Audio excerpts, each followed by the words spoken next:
Good morning বন্ধুরা। দেখো, আমি সকালবেলা একটু আমার এটা কাজটা কিছুটা শেয়ার করে দিচ্ছে। দেখো বাইরের প্রকৃতিটা দেখো কত সুন্দর, কত সুন্দর। আমার জানলার পাশের এই জায়গাটা আমি প্রায় সময় দেখাই, খুব ভালো লাগে। তো যাই হোক, আমি সকালবেলা আজকে একটু রুটি করে নেব। তো আমি এটা রেডি হয়ে গেছি, রুটিটা করে নিচ্ছি। কয়েকটা রুটি করে নেবো, তোমার দাদাভাই আজকে ভাত খেয়ে যাবে না। আর যেটা হচ্ছে, আমি এখন একটু বেগুনও ভেজে নেবো সঙ্গে, ঠিক আছে? তো যাই হোক, বিশাল আওয়াজ, অনেকটা তো দূরে সরে গেলাম। তো বড় বড় করে বেগুন ভাজি, আমার এটা খুব ভালো লাগে। বেগুন ভাজা এরকম বড় বড় করে কার ভালো লাগে বলবে। আর আমি একটু লঙ্কাও দিয়ে দিলাম সঙ্গে। তো আমি এরমভাবে আমার সব কাজটা সবসময়ের জন্য শেয়ার করতে আমি ভালোবাসি।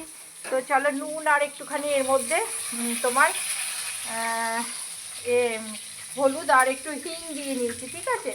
তো আমি এটা বেগুনটাকে এরমভাবে ভেজে নেবো, একটুখানি সিমে করে দিয়ে দিয়ে টাইম দিয়ে দিয়ে ভেজে নেবো। এরকম বড় বড় বেগুন ভাজাটা কার কার ভালো লাগে বলবে। আর আমি একটুখানি অল্প হলুদ দিয়েছি, বেশি দিই না। আর সঙ্গে হচ্ছে একটু রুটিটাও করে নিচ্ছি।